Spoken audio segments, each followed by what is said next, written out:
ये प्रज्ञा की बच्ची हर साल क्लास में फर्स्ट आती है, लेकिन इस बार किसी भी हालत में मुझे फर्स्ट आना है और इसके लिए मुझे कोई ऐसी तरकीब सोचनी पड़ेगी कि ये क्लास में टॉप ही ना कर पाए। प्रज्ञा पढ़ाई में बहुत ही अच्छी थी, जिस वजह से वो सभी टीचर्स की भी फेवरेट थी। सभी टीचर्स उसी से बुक रीडिंग करवाते हैं। प्रज्ञा हर सुबह जल्दी उठकर नहा धोकर 8 बजे तक स्कूल के लिए रेडी होकर निकल जाती थी। पर आज उसे पेट में सुबह से कुछ चुभन सी महसूस हो रही होती है, जिस वजह से उसे काफी दर्द होता है। आह माँ, आज मुझे पेट में बहुत दर्द हो रहा है। उसकी माँ सुमन उसके पास आती है और कहती है, पेट दर्द हो रहा है? अच्छा, अब समझी, तूने कल जरूर बाहर से कुछ उल्टा सीधा खाया होगा। नहीं माँ, पर मैंने तो कुछ नहीं खाया।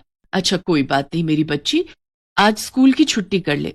नहीं माँ, आज स्कूल में प्रोजेक्ट जमा करना है और मेरी प्रेजेंटेशन भी है, तो मुझे स्कूल जाना पड़ेगा। दवाई खाकर प्रज्ञा अपना पेट पकड़ते हुए स्कूल चली जाती है। क्लास में पहुंचने के बाद भी उसका पेट दर्द ठीक ही नहीं हो रहा था। पेट दर्द होने के कारण आज वो चुपचाप ही थी।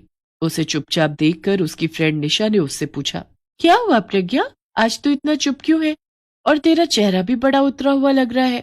हाँ, पेट में बहुत तेज दर्द हो रहा है, ना जाने क्यों, ऐसा दर्द तो मुझे आज से पहले कभी नहीं हुआ। तभी क्लास में इंग्लिश के टीचर आ जाते हैं। सभी बच्चे जोर से गुड मॉर्निंग कहकर उनका स्वागत करते हैं। आज क्लास में प्रोजेक्ट प्रेजेंटेशन का दिन है प्रज्ञा, आई होप तुमने अच्छे से तैयारी की होगी। जी सर। तो फिर यहाँ आकर बोर्ड पर अपनी प्रेजेंटेशन दो। बेचारी प्रज्ञा दर्द में तड़पती हुई बोर्ड की तरफ जाती है। तभी सौम्या उसे देखती है। कुछ तो हुआ है इसे, जो इतनी तकलीफ में है। आज कहीं ये कोई गड़बड़ ना कर दे प्रेजेंटेशन देने में। प्रज्ञा जैसे ही प्रेजेंटेशन देने लगी तो उसका पेट और भी तेज दर्द करने लगा और वो पेट पकड़कर खड़ी हो गई। तभी सौम्या ने देखा कि उसकी स्कर्ट पर खून के लाल धब्बे लगे हुए हैं और वो जोर से चिल्लाते हुए कहने लगी, अरे वो देखो, प्रज्ञा की स्कर्ट तो खून से पूरी लाल हो गई है। ये बात सुनकर सारी क्लास प्रज्ञा की स्कर्ट की तरफ देखने लगी और हंसने लगे। प्रज्ञा ने जब अपनी स्कर्ट की ओर देखा तो स्कर्ट में सचमुच के खून के धब्बे लगे हुए थे। ये देखकर वो घबरा जाती है, क्योंकि वो नहीं जानती थी कि उसकी स्कर्ट पर ये खून कहाँ से लगा। साथ ही क्लास में सभी बच्चे अभी छोटे थे, तो वो भी नहीं जानते थे कि आखिर खून आया कहाँ से। सभी बच्चे हंसते हुए उसका मजाक उड़ाते हैं। प्रज्ञा को अपनी इंसल्ट होती देख बहुत बुरा लगता है और वो क्लास से बाहर भाग जाती है। प्रज्ञा रुको बेटा, रुको और चुप हो जाओ तुम सारे के सारे। लेकिन प्रज्ञा किसी की नहीं सुनती और वो भागते भागते स्कूल के पीछे वाले जंगल में चली गई और वहां बैठकर रोने लगी। ये क्या हुआ मुझे, मेरी स्कर्ट पर खून कहाँ से आया, अब मैं क्या करूं, मेरी तो कुछ समझ नहीं आ रहा, अब मैं अपने घर कैसे जाऊंगी। अरुण टीचर जाकर सारी बात मेडिकल रूम की टीचर आरती को बताते हैं। वो उसे ढूंढते हुए स्कूल के पीछे की ओर आती है। प्रज्ञा वहां बैठकर रो रही होती है। प्रज्ञा, प्रज्ञा, कहाँ हो बेटा तुम? तुम्हें कुछ नहीं हुआ है, एक बार मेरी बात तो सुनो बेटा। आरती मैडम उसे ढूंढ लेती हैं और उसके पास आकर कहती हैं, प्रज्ञा बेटा, इसमें शर्माने और रोने वाली कोई बात नहीं, ये तो पीरियड्स है जो कि सभी लड़कियों को होता है। तुम मेरे साथ चलो, मैं तुम्हें एक चीज देती हूँ। नहीं, सब लोग हंसेंगे मुझ पर। मैं हूं ना, कोई नहीं हंसेगा तुम पर, चलो मेरे साथ। मैडम ने प्रज्ञा को एक सैनिटरी पैड दिया और उसे बदलने के लिए दूसरे कपड़े भी दिए। फिर उसे उस दिन की छुट्टी देकर घर भेज दिया गया। घर आकर वो अपनी माँ को सारी बात बताती है। हे राम, ना जाने मेरा इस ओर ध्यान क्यों नहीं गया, मुझे तो सुबह ही समझ जाना चाहिए था। पर माँ, मेरे अलावा तो क्लास में अभी तक किसी के साथ ऐसा नहीं हुआ। होगा बेटी, सबका अलग अलग टाइम होता है, तुम अब बड़ी हो गई इसलिए तुम्हें जल्दी हो गया। उसकी माँ ने उसे सब बहुत अच्छे से समझाया। अगले दिन जब वो स्कूल गई तो सौम्या ने उसका मजाक उड़ाते हुए कहा, अरे देखो तो, खूनम खून करने वाली प्रज्ञा मैडम आ गई, कल तो तेरे साथ बहुत ही अच्छा हुआ, तू है ही इसी लायक। उसकी बात सुनकर सारी क्लास उस पर हंसने लगी।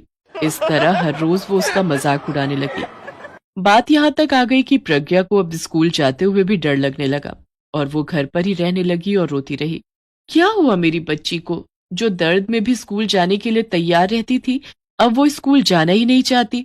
प्रज्ञा का पढ़ाई में भी मन नहीं लगता था, जिसके कारण उसका क्लास में परफॉर्मेंस भी खराब होने लगी। उसके मार्क्स देखकर टीचर भी हैरान थे। क्या हुआ प्रज्ञा बेटा, अब तुम पढ़ाई पर ध्यान नहीं देती क्या? देखो तो कितने खराब नंबर आए हैं तुम्हारे। पता नहीं क्यों अब मैं सब भूल जाती हूँ सर। बस यही तो मैं चाहती थी, अब मुझे फर्स्ट आने से कोई नहीं रोक सकता। ऐसे ही कुछ दिन बीत जाते हैं, उसके एग्जाम आ जाते हैं, लेकिन प्रज्ञा का ध्यान पढ़ाई में कम और इस ओर ज्यादा रहता था कि कहीं फिर से उसकी स्कर्ट पर खून के धब्बे तो नहीं लग गए। वो हर पल इसी खौफ में जीने लगी, जिस वजह से उसका रिजल्ट भी बेहद खराब आता है। और रिजल्ट खराब होने के कारण सौम्या क्लास में फर्स्ट आ जाती है। ये मैं फर्स्ट आ गई, मैंने उस प्रज्ञा की बच्ची को हरा दिया, ये वो खुशी के मारे फूले नहीं समा रही थी। लेकिन तभी सबकी नजर सौम्या की स्कर्ट पर गई, जिस पर खून के धब्बे लगे हुए थे। अरे वो देखो, सौम्या की स्कर्ट पर लाल खून के निशान। सौम्या अपनी स्कर्ट की तरफ देखती है। हे भगवान, ये क्या, मेरी स्कर्ट में भी खून के निशान, लेकिन ये मेरी स्कर्ट पर कैसे आए? वो शर्म के मारे क्लास से भागने लगी, लेकिन तभी प्रज्ञा ने उसका हाथ पकड़ लिया और कहा, रुक जाओ सौम्या, इसमें घबराने की कोई बात नहीं है, ये तो हम लड़कियों के लिए गर्व की बात है। हाँ सौम्या बेटा, ये सब नॉर्मल है और ये हर लड़की के साथ होता है। ये लो सैनिटरी पैड। चलो सौम्या घबराओ नहीं, मैं तुम्हें वॉशरूम की तरफ ले चलती हूँ। सौम्या को अब अपनी गलती का एहसास हो जाता है और वो बाथरूम से बाहर आकर प्रज्ञा से माफी मांगती है। मुझे माफ कर दो प्रज्ञा, मैंने तुम्हारी इतनी इंसल्ट की और आज जब मेरा टाइम आया तो तुमने मेरा साथ दिया। कोई बात नहीं सौम्या, अगर हम एक दूसरे के काम नहीं आएंगे तो कौन आएगा? इसके बाद वो दोनों पक्की सहेलियां बन गई और प्रज्ञा के मन से भी डर निकल गया। अब वो फिर से अच्छी पढ़ाई करके क्लास में फर्स्ट आने लगी। अब सौम्या को भी समझ आ गया था कि पीरियड्स को लेकर हंसना या मजाक उड़ाना अच्छी बात नहीं है, बल्कि पीरियड्स होना तो एक अच्छी बात है।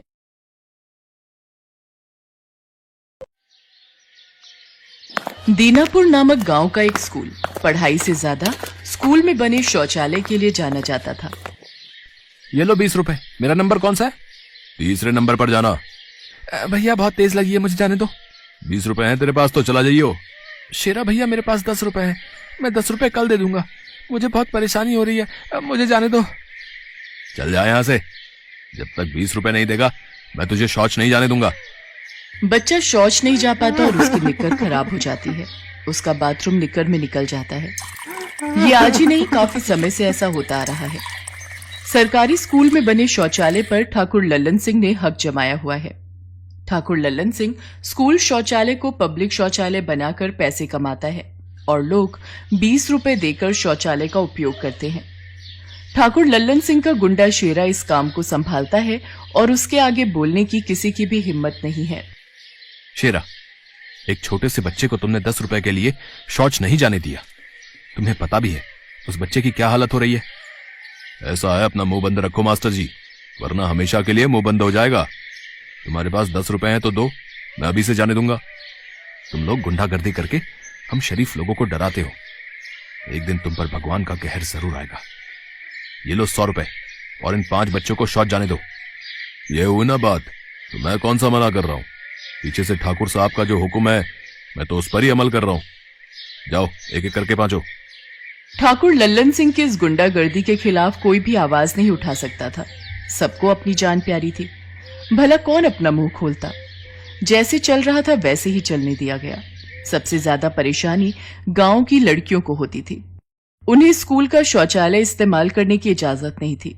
इस कारण उन्हें स्कूल के पास बने खेत खलिहानों में शौच के लिए जाना पड़ता था। कई बार लड़कियां इस वजह से शर्मिंदगी का भी सामना करती थीं। पूजा, वो देख सामने लड़के स्कूल की दीवार से झांक रहे हैं। तू थोड़ा पत्थर की आड़ में बैठ जा, मैं तेरे आगे खड़ी हो जाती हूँ। पहले तू कर ले, फिर तू मेरे आगे खड़ी हो जाना, फिर मैं कर लूंगी। सब हंस रहे हैं, मैं तो कक्षा में जा रही हूँ, घर जाकर ही करूंगी, यहाँ खेत में सब देखते हैं। बेचारी कई लड़कियां इसी कारण शर्मा कर अपना शौच रोककर कई घंटों पढ़ाई करती रहती थी। क्या हुआ सपना, तू दौड़ती हुई क्यों आ रही है? सब ठीक तो है? अभी कुछ मत पूछो माँ, आ रही हूं मैं अभी। सपना स्कूल से आते ही शौचालय में भाग गई और माँ के सामने खूब रोई। माँ, हम सब बहुत परेशान हैं, कब तक ऐसे चलेगा? हम लड़कियां स्कूल के शौचालय में नहीं जा सकती। शौचालय के बाहर शेरा बैठा रहता है। मजबूरी में जब खेत में जाओ तो सब देखकर हंसते हैं। मास्टर जी की भी कोई बात नहीं मानता। क्या करें बेटी, अगर हमने ठाकुर लल्लन सिंह के सामने बोलने की कोशिश की तो वो तुम्हारा स्कूल जाना ही बंद कर देगा। इसलिए जैसा चल रहा है वैसा चलने दो। अब तो भगवान ही मालिक हैं। गुंडे बदमाश लोगों के साथ भला कौन भिड़े। पूरा गांव ही ठाकुर लल्लन सिंह से डरता था। अब गांव वालों को अपने बच्चों को पढ़ाना भी जरूरी था, इसलिए जैसे चल रहा था वैसे ही चलने दे रहे थे। स्कूल के मास्टर का तबादला दूसरे गांव में हो जाता है और उसकी जगह सुप्रिया नाम की एक नई मास्टरनी आती है। बच्चों, मैं यहाँ की नई अध्यापिका हूँ। आप सब मुझे अपना परिचय दीजिए। सब बच्चे सुप्रिया को अपना परिचय देते हैं। कुछ देर बाद सुप्रिया बोली, बच्चों तुम सब पढ़ाई करो, मैं अभी वॉशरूम होकर आती हूँ। मैम जी, आप स्कूल के शौचालय का इस्तेमाल नहीं कर सकती। क्यों, ऐसा क्यों कह रहे हो? स्कूल में शौचालय नहीं है क्या? मैम जी, शौचालय तो है पर वहां पर लड़कियों को जाने की इजाजत नहीं है और लड़कों को भी पैसे देकर जाना होता है। लड़कियां सुप्रिया को सारी बात बताती हैं, जिसे सुनकर सुप्रिया हैरान हो जाती है। वो शौचालय के पास जाती है। वहां शेरा बैठा हुआ था। ये कैसी गुंडागर्दी है? तुमने स्कूल के शौचालय को पब्लिक शौचालय बना रखा है और यहाँ बैठकर कमाई करते हो। तुम्हें शर्म नहीं आती? स्कूल के बच्चों से पैसे लेकर उन्हें शौचालय का इस्तेमाल करने देते हो और लड़कियों को बिल्कुल मना किया हुआ है। ये कहाँ की तहजीब है? स्कूल में शौचालय होते हुए लड़कियां खेतों और मैदान में शौच के लिए जाएंगी।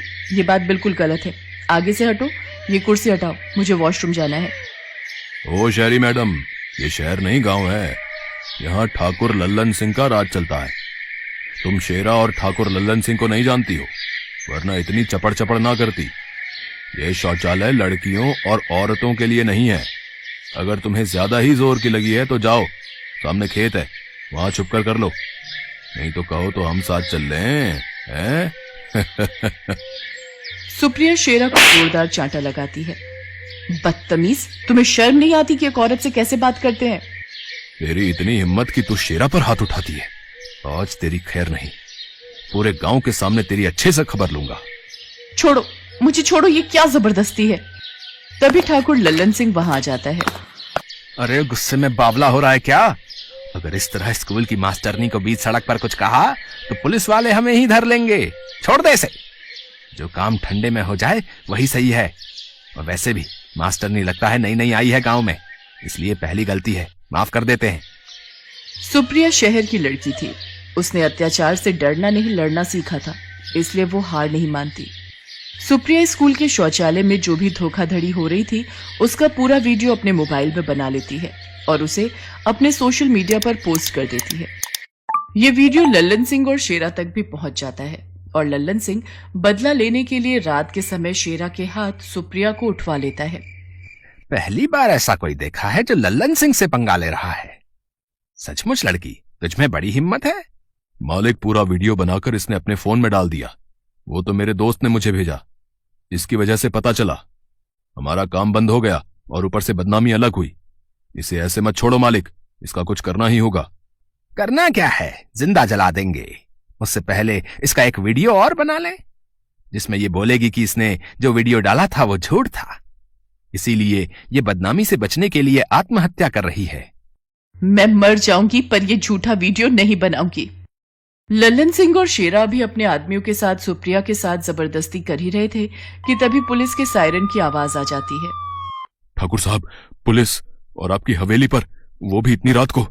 घबराओ नहीं सुप्रिया, मैं पुलिस को लेकर आया हूं। मुझे तुम्हारा मेल मिल गया था।